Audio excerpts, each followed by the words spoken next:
Okay, so let's hope the mic doesn't fall this time. The mic falls a lot. I really don't want it to, though. I really don't like when it falls. Hey, everybody. Welcome back to a brand new episode of Artsy Fartsy Immigrants. Normally, this is an audio program, but I am going to toss this up on YouTube. So if you are watching this on YouTube, you're great, and I love you. So hopefully, I don't shake my desk too much this time, and hopefully, my microphone doesn't fall down the way that it continues to do, seemingly. But I haven't invested in a new mic stand, like a new mic arm in a long time. But anyway, yeah, so there are some fun things to talk about today that I want to get into. I realize this is becoming like a catchphrase for me, but I realize I have not done an episode in quite a long time. Sometimes just like stretches of weeks just pass through. Like weeks will just go by and I'll go like, oh yeah, I should do another one. It's just that, like when things get chaotic, when they move around a lot, when things are unpredictable, when things get tough, times get tough, you never know what's going to be thrown at you. And then you find yourself basically like, because Artsy Fartsy Immigrants is a passion project, I don't make any money from it.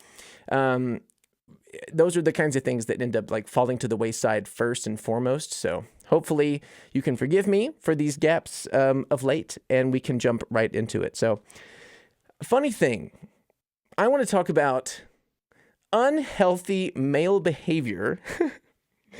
And this is a universal thing, but it is something that I notice a lot in, I don't want to say just strictly Bavarian men.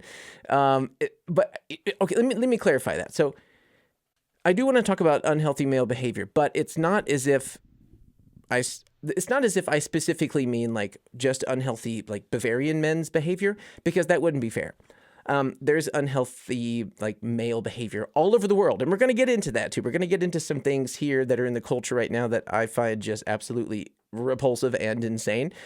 But I do want to start with this particular kind of unhealthy Bavarian male behavior, which is this kind of like brute, overt, machismo, like ownership of the room and the moment. And so I'll just go into the story and then you're going to know what I mean. So it's Easter, right? Easter weekend, and I'm in the mountains in southern Germany. I've been invited to join a group of men. I know only one of them, by the way. And the one that I know has invited me, who does not fit into this group whatsoever, to join this table of absolute, mostly, not all, but like mostly just like brute warthogs of men at this table to, in their own words, not my words, but in their words, get away from the families for a while. I didn't honestly know that. It sounds like, I've been around like friends, good guys, good people who like make the joke, but they're joking, but they're like, yeah, gotta get away from the old ball and chain over here. And they're joking, that they love and support their families and that they're like equals in the household. This is the kind of situation I never thought I would be in, where like they say it and they mean it. They're like, I'm here to get you away from the family. Get you away from any of the struggles. Like we're all here to get away from the families. And it's like, oh, okay. So I go, because like what else am I gonna do in the mountains? And I join this group, right? So I show up late, and a lot of them are already pretty drunk. It's at this old restaurant. Germans will know this term, like Wirtshaus. It's like a old German restaurant bar type situation, right? And I go in there, and I don't know anybody except for the person who invited me. And the whole group is already pretty tipsy. They had steaks before I got there, so I didn't get a steak, but that's cool. It was my fault for being late. And then at first it was fine, right? Like I know a few people in there, not as well as the host, but like I've seen these faces. That's what I mean. Like I've seen a few of these faces before, and they know who I am because I'm the only American who ever is in that area anyway, or in those circles now and then. So I sit down. A beer is presented to me, which is cool. I like that. I appreciate that. I can get behind that. I start catching up on, on drinking and trying to be, just pleasant and polite to the strangers, There's a guy next to me and he says he says something in this like very deep, Southern German mountain dialect, which essentially just should be like Cantonese or something. Like there's no chance. Like I'm not perfectly fluent in German by a long shot. This is a completely different language, but that's a different topic completely. But I've talked about that before. So this person drunkenly is like, and I'm like, what? And then we start talking, and he's friendly enough, and I say, well, how do you know Joseph here? And he's like, well, I said, are you like old friends or do you work together? And he goes, both. And I went, okay, this is a really fun chat. No, but I'm kidding. He was nice, but we're talking a little bit, and immediately there is a presence in the room, a vibe, a sixth sense, if you want to go that route, where I'm talking to this guy. He's nice. I look across the table to the person who invited me, a man named Joseph. And he says, did you get dropped off at the door of this restaurant? Because what you should know is there's a very long, like highway, right? And then where there is a gondola, like you drive past like a skiing area. And there's like a cabin and a bridge and a gondola that like you go up, you pay a ticket and like you can go ski or whatever. And at that area where that gondola is where you can get out and walk the path up to this restaurant. It's maybe, well, this will be the whole point of how long it takes, right? So I got dropped off right there at the bottom and walked the rest of the path, which isn't bad. It's not like a hike. It's just, it's a little steep now and then, but it's okay. It's absolutely fine. I think I might have just, I was on my phone. I took my time. I think it was more like 15, 20 minutes of a walk. And what these guys had done is started together around 10:30 in the morning or something and walked from super far away, which was more probably like 90 minutes of walking and hiking together. So sad. I missed that. Oh, the worst. I can't believe my terrible timing. Oh, God. I missed it. Oh, no. And I'm talking across the table to Joseph, and I go, no, I didn't get dropped off here at the door. I got dropped off where that gondola, like where that, there's like a bus stop and like whatever. It's like it's right there on the highway, and you can just get out. I said, I got dropped off there, and then I walked up the rest of the way, like 20 minutes. Like, Americans also, we just toss out, when I say like, yeah, I think, it's like 20 minutes. I don't mean this was 60 seconds times 20 to the dot. I don't, no, I mean like somewhere around 15, 20-ish. Who knows? I wasn't counting. I didn't have I wasn't checking my pulse and watching my Fitbit like, okay, if I keep this pace up, I will be there so much quicker than the others. Yeah, I can rub it in their faces. No, I was on my phone like, and the world goes round, the world goes round, Oh, what's that song I was thinking of the other day that was like, oh yeah, imagine me like walking up the hill super slow on my phone like, I'm like a bird, I'll only fly away. I'm like a bird. It's like I'm really just like strolling as slow as I possibly can.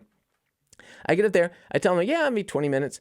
And then there's just enough normal German coming out of the mouth of this other guy. Not the nice guy I was sitting next to, but like a middle person who I have not even been introduced to. But this just like absolute just stranger looks over to Joseph and in dialect, but just enough for me to get it. He looks at me, he's like, how did this guy take 20 minutes to do that? How do you take 20 minutes for that walk? And I knew what he said. He didn't know that I knew what he said. And then then Joseph like looks at him, he's like, and then looks at me and he's like, he says, how did you take 20 minutes? I was like, I got it. And I said, that's a cool way to, like, that's a really cool way to start a conversation. I was like, I don't know. It's not a race, man. Like, who cares? How did you make that walk take 20 minutes? Nice to meet you too. Who cares, man? Who cares? This is a thing about like these, this is what I mean about this like small town, like German, Bavarian, like machismo toxicity thing where it's just like he didn't, there was no like, hi, I'm Toby or whatever his name is. I don't even know. He never introduced himself too, which is like ace. But like, there's no part of him that's like, oh, he's been invited to the same thing I'm invited to. There must be a reason why. Maybe this is a nice person, or that we could click on something. But it's this thing of like, you know, a guy like maybe between 41 and 46 with one of those like flat bill, tall tops, like skateboarder hats with a gray hoodie, like Patagonia, and then like hiking boots. And he's like, with the, like you know, a finished beer, like snapping at the waiter. He's like, how did this guy take 20 Minuten to get up this hill? Hey, noch ein helles bitte.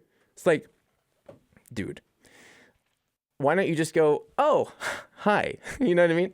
Anyway, that's just the beginning. So here's where things get like, but what I'm doing right now is just giving you like the amuse-bouche, right? This is just a little sprinkle of like, oh, it's these kind of guys. Well, it's not every guy. I will be fair to say that the first guy I spoke to, even though it was a little uncomfortable, was friendly. Then I spoke to a couple of other guys that I had met before, just briefly. Small anecdote before I get to the big story here. The whole reason for bringing any of this up is that there's this one guy there, and he is a furniture maker and, you know, like a hobby musician, a good musician. And he has had quite a lot of success as a furniture maker. So, you know, he's got some money. I don't know like what his status is financially, obviously. Like who would think to even ask stuff like that? So I don't know. But I would say that what's funny is like, you know, there are like, there's this joke online of like, if I won the lottery, I wouldn't tell anybody, but there would be signs. And then the joke is always like a fridge full of cheese or like, you know, I don't know, just like things that you want to get that you don't always buy for yourself, but if you won the lottery, you would have them, right? Or that you'd be like, you know, in line at Disneyland. Like, if I won the lottery, I wouldn't tell anyone, but there would be signs, you know. Then it's just like the window of like a plane as you're going to the Bahamas or something. So this guy, you know, he's a very nice guy. He's very nice to me. And he actually was, I think, the only guy that asked any questions about my life, which is always a very pleasant surprise in that area. And so this isn't shade on him. This is just a funny story. Furniture maker, successful. He starts to leave, right? Like after a couple of beers, maybe let's just say like around about an hour after I'm there, he's leaving. He stands up and he's in like hiking gear or cycling gear, and he's putting everything together. And on his wrist, I notice his watch. Now, a lot of guys, or people in general, when they pass a certain age, they start getting interested in certain specific items, hobbies, interests. And, you know, a lot of guys will, at some point, let's just say, you know, traditionally might get into like classic cars, you know. Oh man, is that a 1964 Chevy, for example? Or they might, you know, some people get into collecting, you know, like I finally got the B-side, you know, John Lennon unreleased vinyl, you know, I won my bid on eBay. You know, there's like certain obsessions, watching like World War II documentaries, things like that, right? Reliving life through a new interest. For me, it's becoming watches, which is funny because it's an extraordinarily expensive and lucrative market of items that I will never be able to afford, nor do I even really want to buy them. I just love looking at them and learning a little bit about them. Like, I watched I forgot what movie it was or TV show I watched recently, but I paused it to be like, that's a nice watch. This is off topic gently, but if you're listening to this, then you know that that's my specialty. I get really into tastefully minimal watches. Like if it's a classic clock face, very just minimal, smooth, nice trim, maybe like a leather band. It has to be the right person and the right watch. For example, like a James Bond watch, right? Not like one that has gadgets in it, but when he goes to a gala to like look nice and just, schmooze the owner of the club or something, usually James Bond's wearing like an AP or some sort of Rolex that's very minimal, clean, beautiful. And those watches are just, it's like buying a jet. It's crazy. So, I mean, it's not like I'm craving to purchase one. It's just nice to look at. It's like looking at an old car. So he stands up. I noticed his watch. And I've looked at that watch online before. And his Rolex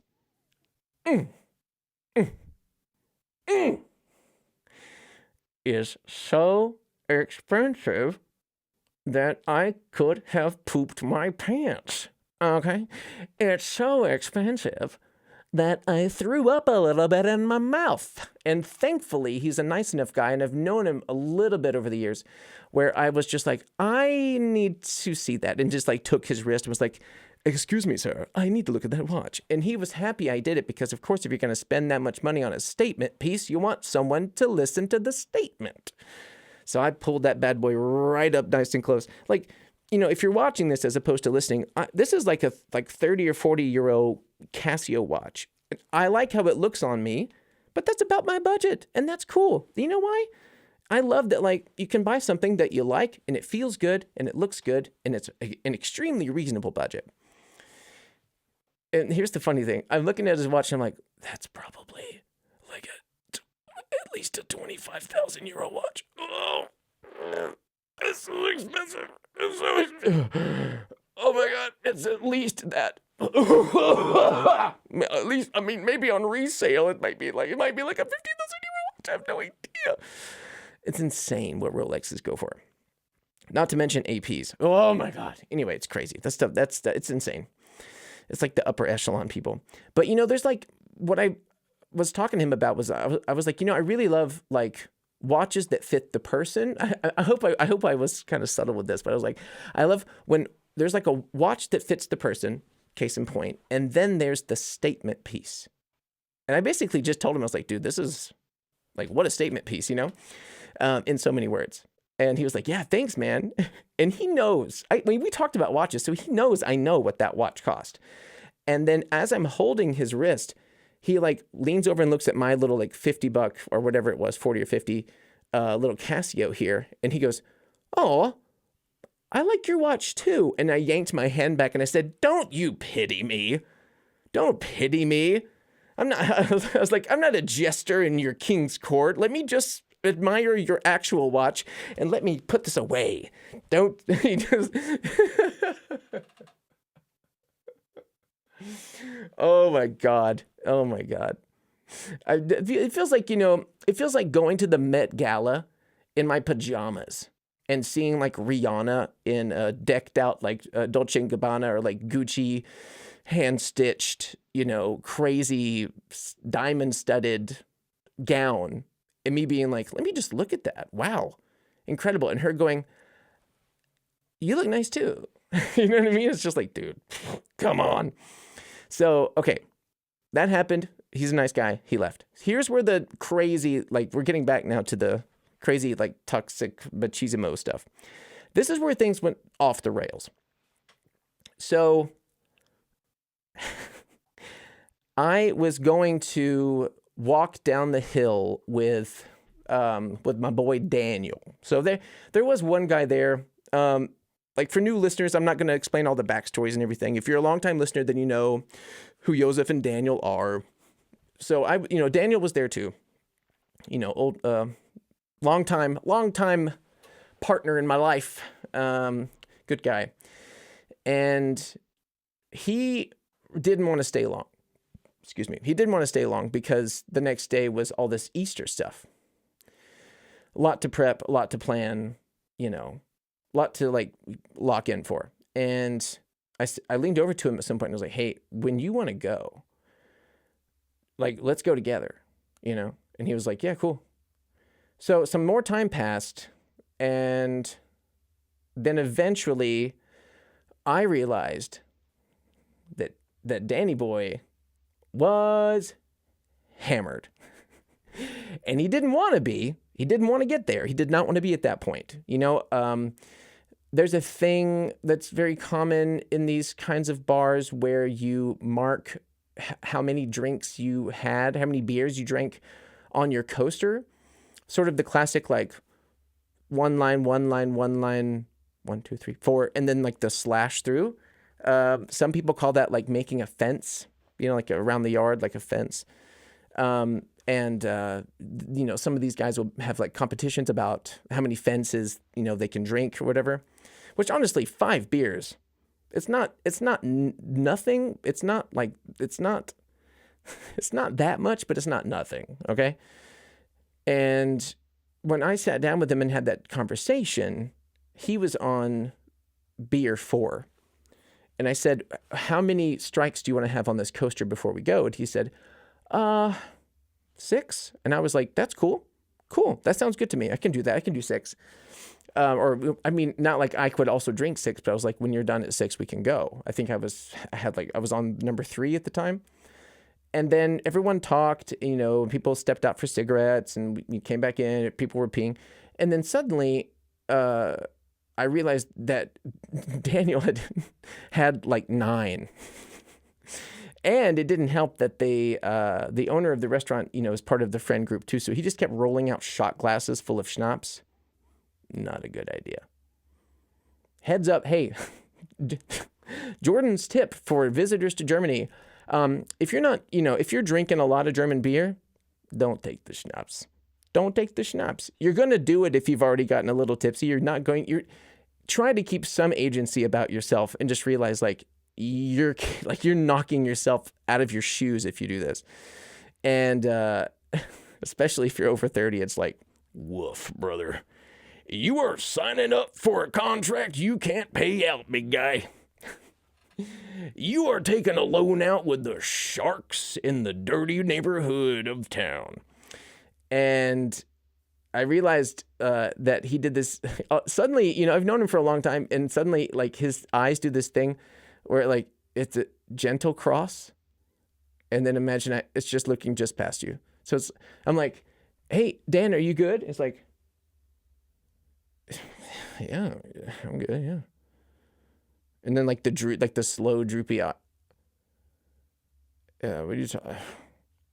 Yeah. Yeah, of course. And it was like, oh man. Okay, so I was tipsy, but I also understood like, yeah, we should go. So I was far more sober than he was. So I sort of took the lead. I was like, okay, yeah, we're gonna go. We gotta go. Let's do it. It wasn't even late. It was like, I don't know, 7 something. Like, you know, they had been drinking since noon, and I was drinking since like 2:30, almost 3. So I was like, yeah, let's go. And we went up together to the counter, and the owner's wife, very lovely lady, was like, you know, counting up the beers. And I saw Daniel like open his wallet, take out cash. He paid for mine too, because it was a cash only bar and I didn't know. So he very kindly covered that. And then she gave him the change. He put his wallet away, and he was like getting his jacket on. And this is where things start going downhill. There's this guy who had been at the table the entire time. Like, you know, he was with the original group from the start of the day. I forgot his name, or maybe I never learned it. But he had these interesting teeth where, you know when you watch a cartoon cat, like let's say you're watching like Tom and Jerry or something, or any cartoon, and like these movers are like moving like a grand piano, like out of an apartment window or something, and then like the rope breaks, and then the piano just like Wile E. Coyote just smashes on top of the cartoon character, and then they pop out of the top of the hood where the strings are, and all their teeth are just like these spread out piano keys, you know? That's what his mouth looked like. He had these crazy splayed out like piano key teeth. I will never forget that. I've never seen teeth like that. And he, you know, like in feet and inches, I'm 6'1". I'm not 6'2" fully, but like, you know, it's like I'm 6'1", whatever. I was gonna say like I'm just somewhere in between because I measured it once, but like whatever. Who am I trying to impress, right? And then in centimeters, I guess that's like what, 185, something like that. And 185, 186, I don't know. But this guy was easily like 6'5".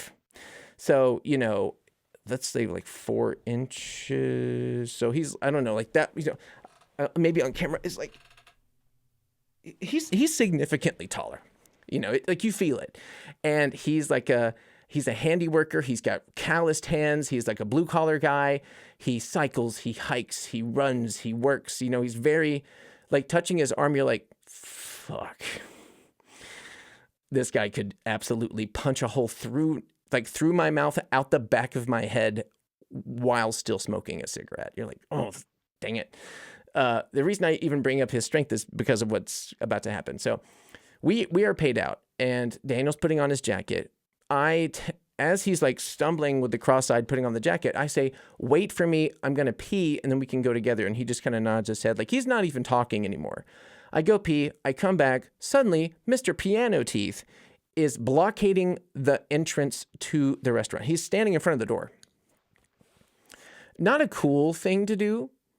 You know, I found out later after what is about to transpire in this story, found out later, guy's got like 4 kids. So I'm like, oh, he's like, he's acting like a high school bully, and you're a dad, dude. Like, get it together. Live a little bit less crazy. Learn how to share upon wisdom and not just pass on the worst traits that you have. And so he's blocking the door, and everyone's like, oh, hey, you guys, you staying for another beer? I'm looking at Daniel. I'm like, he's either going to vomit or pass out. Like at some point, like at this point, I really, really, really wanted to go.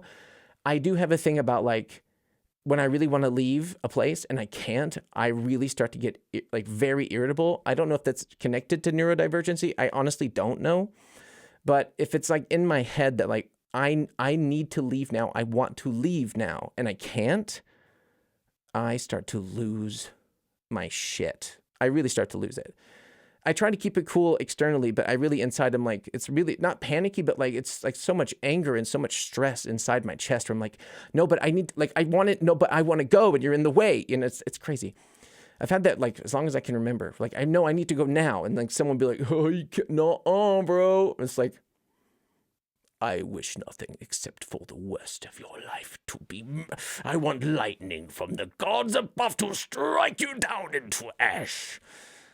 Can you please move? Yes, like I feel that inside, you know, in my body. I'm like, I want nothing else but for the wrath of God to pound down upon your life and all of your loved ones now. But externally, I'm like, please, man, can I just leave? Come on, please. Anyway, I am there next to Daniel watching this guy be like,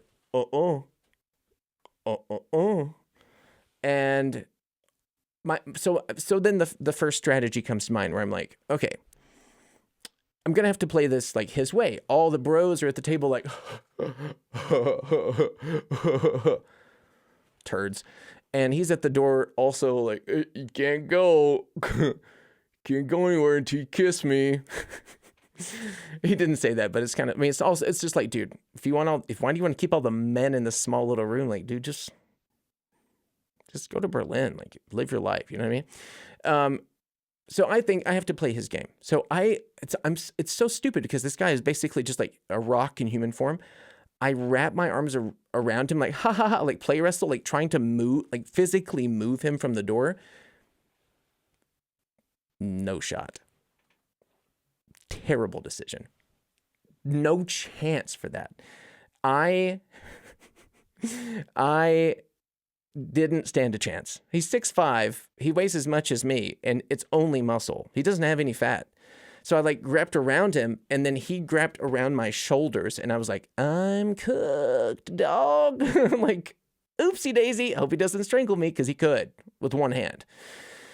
So he barely moves like 2 inches, and then I let go, and then he lets go, and then he's laughing, and then the other guys are still like, oh. I'm like, you guys are all 49 years old. What are we doing here? Like, this is a thing that happens so much in the southern parts of Germany. That's why I also have to like reiterate that I don't necessarily attribute that to just Germans. It's guys, you know, it's just like small town, hardworking guys. But I've only really had it that intense after the age of 25 in Bavaria. I guess because the beer is so strong. So I'm there. He lets go, and then I remembered that by the bathroom there's an exit door that's cracked open because that's where they dump the mop buckets. So I start edging backwards, and then Daniel and this guy start grappling, and that really bothered me because I'm like, dude, Daniel's borderline comatose. Like, he can't talk anymore. And this big guy, Daniel's my height, but thinner. He's got less weight on him. And this guy could just manhandle him, you know? And I'm like, oh no, these drunk, oh man, the last thing I want to be around is just like drunk dummies wrestling in some mountain bar. So I'm like, well, I'm out. So I step a few things back, and I try it. Like, I see him let go of Daniel for a moment, and I try to go like, Daniel. And Daniel can't hear anything. I mean, I could have punched Daniel in the face, and he would have been like, "Do you guys see that butterfly?" You know what I mean? Did you guys? I would be like, poof, and you go, "Did you guys hear that?" So I just go like, "Well, I'm out. Sorry." You know, I thought maybe they'd have mercy and actually let him go out the front door since they stopped wrestling. So I just bail. I go out the back door, and I walk around the street to the front of this restaurant. By the way, they had like reserved the entire place for this table. So the whole thing was empty except for these guys. I go around to the front, but out of sight of the windows. And I think any minute now, they're going to let Daniel go. He's going to come out the front door, and then I'm going to say, hey man, I'm here. I can walk with you. I waited for Daniel. I was like, I'm out, but I'm not going to like just leave him there.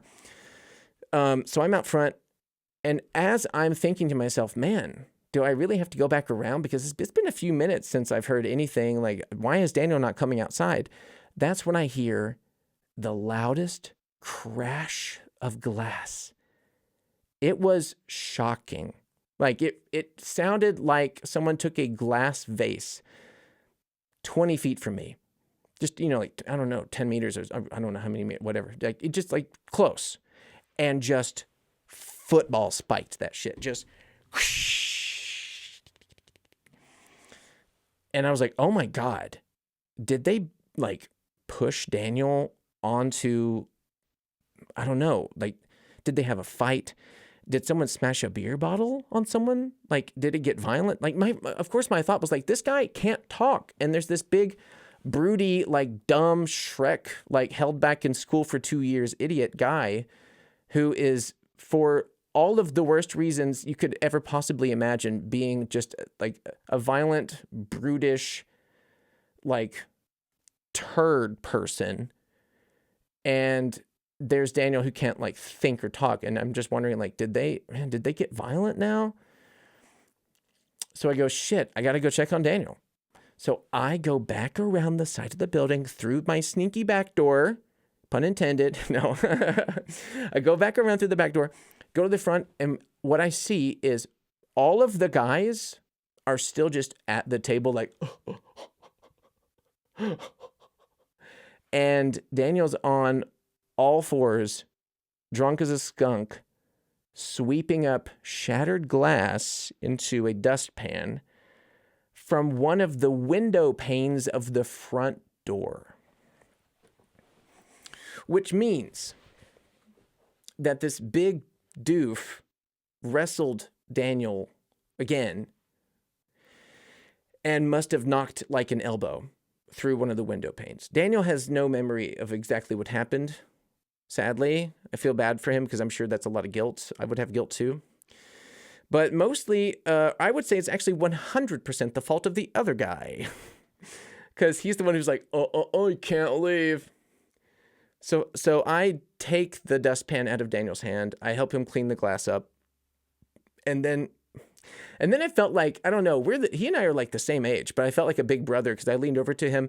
After the glass was all taken care of, I leaned over to him and I I grabbed his arm like this and I said, we're not saying bye.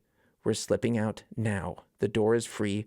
We're going now. We're leaving now, Daniel. And he just went like, just nodded his head up and down. So we slip out, grabbed his jacket. We're out front. We walk like just a bit down the street. And then all of a sudden we hear like this, and the window had opened. And Joseph sticks his head out. For those who know who I'm talking about, it's the young one, obviously.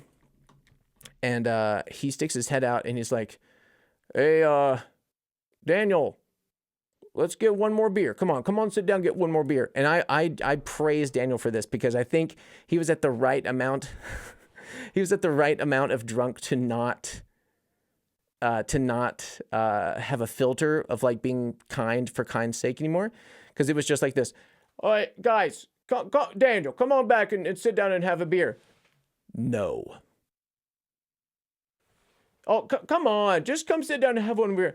No, Joseph. It was so like,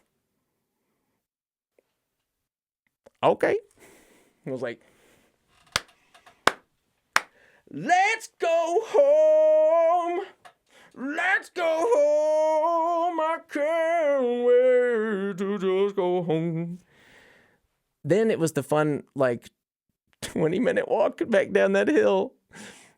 Which, by the way, have no guardrails and are on a steep mountainside. So at one point when Daniel was like, I gotta pee, I stood behind him.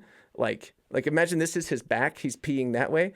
And I'm just there like waiting to grab his jacket because I'm waiting for him to like, just waiting for him to fall.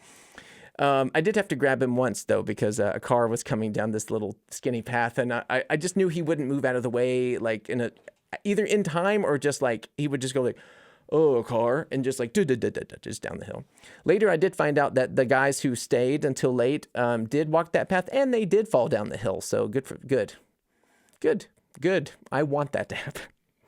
But it's so funny, man. Like, this kind of like, this dude was like in his 40s. It was supposed to be just a pleasant, like getting beers, like getting away from the families kind of thing.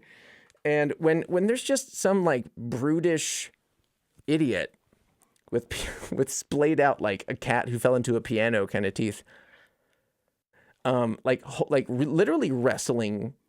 It's just, if you want to kiss a guy, there's a lot of places you can go do that, man. What's the, I mean, I'm making jokes about that, but I think what's really under that surface is just this strange, like, that's where, like, I guess their self-validation comes from, because they don't, there's no, what's it called? Like, there's no openness in places like that with people like that for any sort of vulnerability or emotional intelligence whatsoever. So their self-validation comes from being tough, or like being tough funny, or being thinking they're getting validation of like the tough guy laughter, like, oh yeah, man, I'm strong. You can't leave, dude. See, I'm blocking the door, guys, you see that? They can't leave because I'm here, right? You proud of me? Dad, are you proud of me? You think I'm funny? Do you love me? It's like that, it's just hurt people. I mean, it's a cheesy phrase, but it's so true, man. Like, it's so easy. Like, it's like watching dogs in a cage. You're like, oh, that one bit the other one, so he's gonna, yeah, there he goes. It's so crazy to me that there's still, it's prevalent everywhere, but it's just crazy to me that we're still in a world where, like, why, like, yes, maybe he meant no harm, but it was so over the top intense that he apologized to me. Mr. Tall Guy, I didn't even bring that up. Like when I came back in and was really trying to get the glass cleaned up and trying to get Daniel to leave, he like came up and was like, hey, it's it's just jokes, yeah. And I was like, the fact that this like absolute like goat-headed, bag of sand thinks to apologize to someone he just met shows that there's like a hint of regret in him, right? There's these tough, like all this crap. And then he comes to me and be like, we're just joking around, yeah. And I'm like, I was like, I mean, what am I going to do? Be like, actually, we should actually do a deep dive on why you even felt to start that issue in the first place. Of course, I'm just going to go, yeah, man, hey, we're cool. It's all good. It's all good. It's all good. And then in my head, I'm like, get out. Go. Call SEAL Team 6. Let's get this guy out of here. Call the choppers. But outside of him, like, dude, don't worry about it. It's all good. Of course. It's wild, just clearly this dude just, I found out later that he was like a bully in high school. Surprise, the surprise of the year. But that just goes to show that, yeah, he probably didn't have a good home life. And then, and then all the surrounding people are like, yeah, actually, feelings are fucking stupid, dude. Like, what? And it's like, hey, if you just actually were self-aware enough and comfortable enough to just talk a little bit about when things aren't going great, then man alive, does it help you grow and to help you just, like, you find circles of people that want that too, It's a crazy. I mean, I'm asking too much from people like this. That's the thing. Like that world, it's not even, not to even shame like that area specifically. It's everywhere. It's every place is going to have that. And it's just a shame that it's still prevalent, that it still exists, And even me saying this now, there's probably going to be somebody who's like very far right-winged or conservative, super like, tough guy style. And they are going to look at me saying it's healthy to face troubling emotions, be self-aware of them, and try to discover better internal psychological tools that will allow you to digest them and process things in a healthier way so that you can pass on healthier habits to your family and to support your friends and loved ones in a better way. Them hearing me say that, they'll just be like, all right, soy boy, wokey, and like, it's so sad. It's like, dude, you're literally, I'm not saying get a septum piercing, put some blue streaks in your hair and go work at like a small third wave coffee shop or something and like experiment with like, being bisexual. I'm not, that was a stretch. What I'm saying is like, that's not a lot to ask people for. And it's 2026. It's not a lot to ask people to just think about why you make certain decisions. And if you have enough self-awareness to go, well, I know why I do that because this bad thing happened. Hey, that's step one. How about now go work on that? You can't delete it. You can't delete the problems, but you can change how you respond when those problems trigger you. You know what I mean? That's the beautiful thing about like self-processing and therapy. And like, this is really off the rails now, but like, I do think about that stuff like this guy on a deeper level from time to time, because I dealt with that stuff too in high school. I was bullied in high school.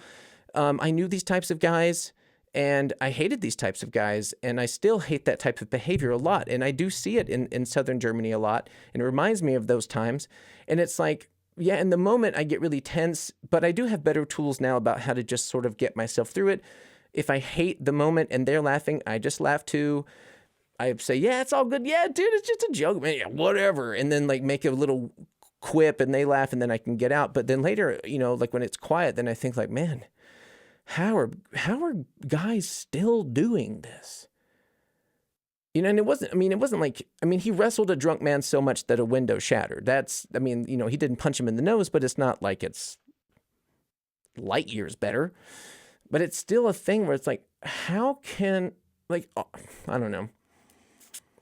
I'm really lucky that I have surrounded myself with male friends who are so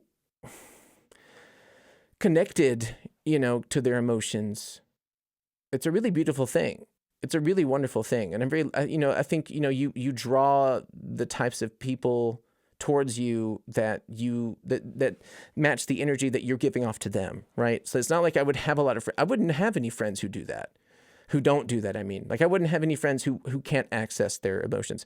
I have friends who maybe are a little more hesitant, like from time to time, but only because I might have been one of just a couple of people in their life who actually asks things about how they're doing. But I would say these days, especially like all of the male friends that I am close to, I could call them crying. I would hope they could do the same for me. I'm sure they know that. I could call and talk about very, very deep, heavy personal information without trying to be funny or without trying to breeze through it. And I do that, I do that when I'm really struggling. I do call, a good handful of like really, good friends. So I'm very blessed and lucky for that. And I think, I think Denzel Washington said, was it Denzel maybe, who said like his only goal in social circles is to surround himself with people who are smarter than him. And I really like that. I would even take it a step further and say, yes, surround yourself with people that are smarter than you, like people you admire, which I do admire all of my friends in so many different ways, but also surrounding yourself with people who are emotionally open, emotionally intelligent, being able to know that you can have a tough day, make a mistake, like be the bad guy, and then talk to a friend about it and not worry that they're going to say, ew, you did that? But them going, oh man, well, yeah, it sounds like, you were really triggered by this. You were vulnerable and you felt embarrassed, and man, I've been there. And then them explaining something they've been through. It's like just connection, just saying, hey, you're not crazy. You're not you made a mistake, sure. But like, I can relate to it, and like, let's just talk about it. And it's just, it's a shame that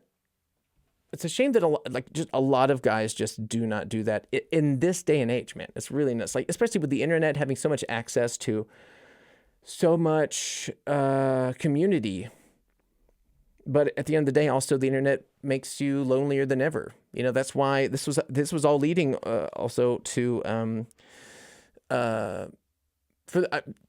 just gonna touch on this a little bit. But like, for those who don't know, very famous documentary filmmaker Louis Theroux made a documentary for Netflix that I think everyone should watch. It's called I think it's like Inside the Manosphere, and kind of like Atmosphere, but Manosphere.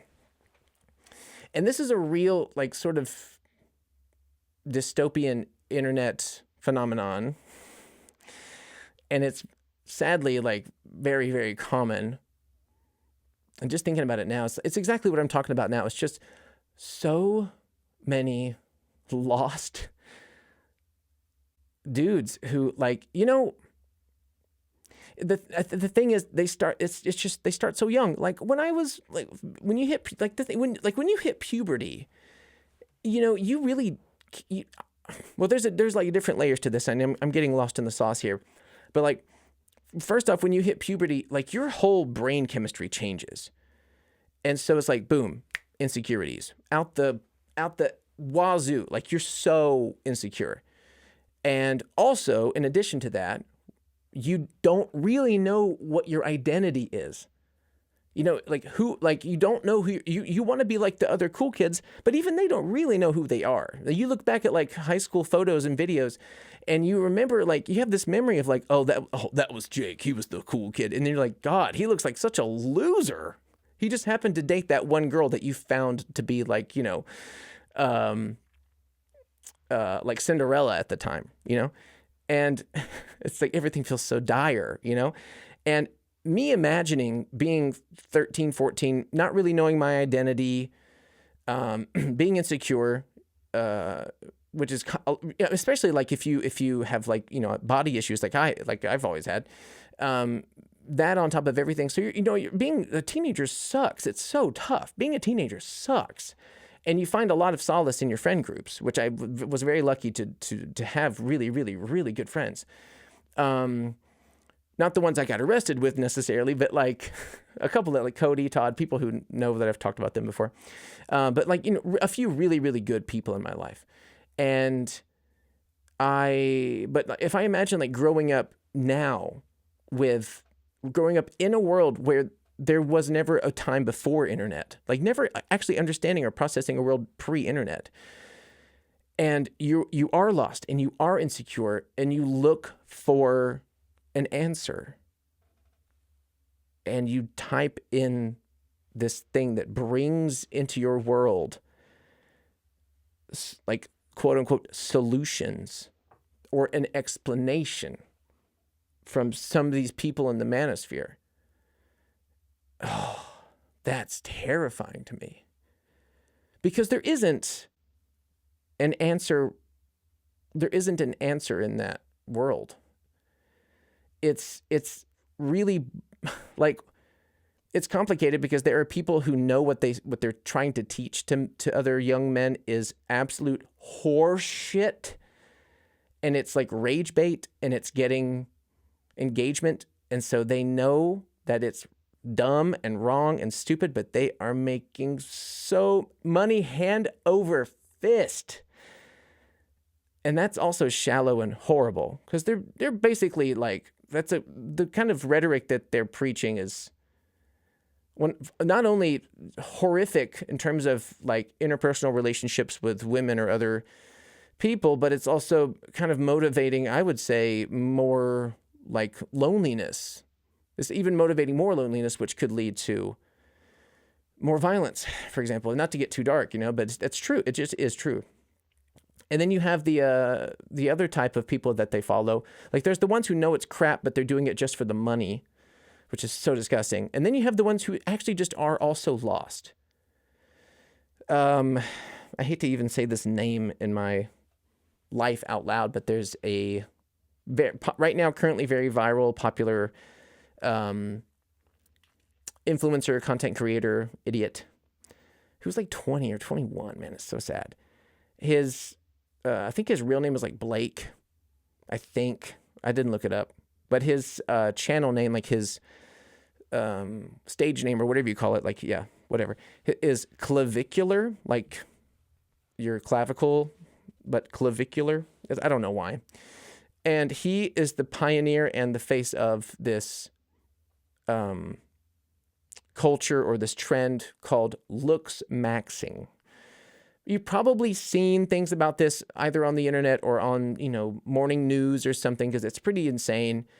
Looks maxing is just a slang term for, maximizing your appearance, maximizing your looks. So looks maxing. So if you hear someone using like, any sort of term, like if I was practicing guitar and like trying to be the best I could possibly be at guitar, I could say I'm guitar maxing, just for example. So you have some context. So looks maxing, it's really like, it's become such an enormous, like off the mainstream. It's becoming mainstream now, or it has been for a little bit, but it was just like this weird subcultural, strange, I don't know what you'd even call it. Like, it's like I don't know. It's like, it's like an ideology. It's like a belief to follow. It's like rules to follow. And it's basically just preaching that a physical appearance is the most important thing. And looking at him, you're like, you are so dead inside. He's a terrible conversationalist. He doesn't have any expression or anything interesting happening on his face at all, except for the fact that it just happens to be symmetrical. Like it's, you know what I mean? Like it's really like, I have this conversation a lot with friends where it's like, okay, which artist, actor, comedian would you say is conventionally unattractive, but you find them attractive because of who they are? And it's the most fun game ever because people pull out names where you're like, oh yeah, of course. I'm trying to think. I don't know. let's say, for example, like Philip Seymour Hoffman, right? I find him extremely attractive because he's Philip Seymour Hoffman, dude. Like when he's on screen, he is like a moon to a planet. He's like a magnet, just moving oceans with his presence, right? Let me think of a woman. Trying to think of an actress that has the same appeal for me. Or like, I mean, you know, Mikey Madison. Some people would say that they don't find her very attractive, but that's different because I do think she's like more traditionally pretty. Maybe, well, you know what I mean, right? Like, I do want to have a good example though. Like maybe Ayo Edebiri or, Wait, is someone calling me right now? Oh yeah, sorry, I was getting a phone call. Anyway, I'm just gonna skip through that because it's wasting time. But you know what I mean? So the thing about clavicular is just like, dude, clearly you're broken and it's sad and you're sharing that with other very vulnerable people at the worst, most vulnerable age they could possibly have. Or like the most vulnerable stage of their life. You're teaching them just like garbage, and it's going to affect them, and it's going to make them more lonely. It's going to make them angry. It's going to make them look for answers in places it shouldn't be. And the worst part of it all is that they end up, a lot of these people become like incels, and then they blame women. What are you talking about, dog? I had this discussion last night with a friend. I am an average looking man. I don't need people coming over here and being like, dude, what are you talking about? I don't need that. Like I love myself. I'm very happy with myself. And I think I've grown into myself. Like I like my face. I like how I dress. Like I like myself. So don't worry. But I'm also not like delusional. Like I'm not Idris Elba or something. Like I would say average to slightly above average. Okay. I think I have a pretty face. Here's the thing though, right? You know what's gotten me? Every single girl or girlfriend or partner that was like, because I've been very, very blessed and lucky that basically every partner I've had, I would say was several steps outside of my league. Do you know how I got these girls who were so out of my league? Personality. Okay? I'm a jokester. I learned how to play guitar and sing. I got a hobby. Creative, okay? I ask them questions. So I have a friend who's a girl, and I was talking about this last night, and I was like, I've been very lucky that all of the people that I have like been with are all out of my league. And I was like, because we were talking exactly on this topic. I was like, but what's funny is like, it's really just because I am interested in what they say. I have follow-up questions and I make eye contact. And she said, you know, as a woman, you would be really surprised how far you can go just showing interest. Yeah. It's crazy. Like, you'd be so surprised how many, like, good-looking women, or just people in general, don't get the, like, they don't get the dates that you would expect them to be getting because the other side of the table is someone who is either someone like clavicular, who's, like, only, like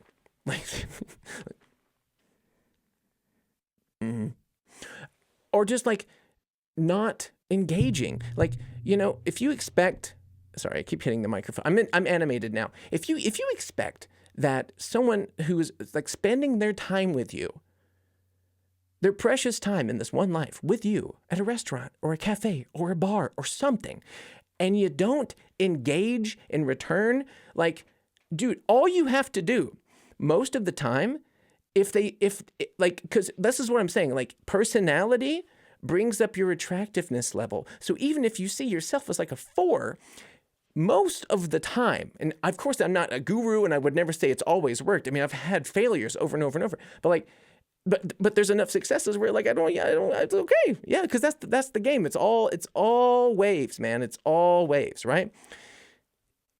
You can bring yourself from wherever you see yourself, which probably also, by the way, people see you immediately higher than you ever see yourself. There was the famous YouTube guy who was like, that viral video that was like, here's why I'm ugly. And there was a commenter who was like, actually, I think you're cute. Pretty Woman, so out of his league. And now they're married. I think they have a kid now. So there you go. But if you engage, if you're just a person, like, you don't have to go in and be like, I've memorized several knock-knock jokes. Like, go in there, look them in the eye. What do you do? What do you like to do for fun? How many siblings do you have? Oh, that's cool. Are you into like astrology or anything? Oh, okay. Did you grow up religious? Oh, and what area of town is that? Oh, that's cool. Oh, okay. Like, listen, ask, be nice. And I guarantee you that will boost, like, not only your sense of self-worth, but also your chances of a second date. It's like, come on, we don't need all this garbage, this internet garbage of like young kids being like, classically insecure and like lonely and not sure what to do. And then they find people like this looks maxing or these Manosphere fucking idiots being like, you know what, mate? Well, it's all the chicks' fault, right? Because because they're on their periods and they can't focus. It's like they get on their cycles, mate, and then they blame you for everything. Let's say you want to, I tell my wife all the time, yeah, I'm going to go out there and hang out with other chicks, and you're going to have to be okay with that. Go to hell, dude. Like, what? Anyway. That was a tangent I did not expect to get so passionate about, but I love you guys for being here. I hope I know, I don't even think, I haven't seen the final cut of this. I don't even know if I've edited this video, but I just want to say, thank you for listening. I hope you had fun. Please, if you did enjoy it, like, subscribe, share. It genuinely very deeply helps me a lot. If you want to see my stand-up show, or if you want to like check out my socks or my hot sauce or anything, or if you just want to help keep this show going, there's links in the show notes. I love you guys so much. Thank you very, very, very much for being here, and I hope you have a really wonderful week. And hey, be yourself. No one else is you. Be yourself. Be yourself, because it's the most beautiful thing in the world to be you, because you're beautiful. Bye-bye.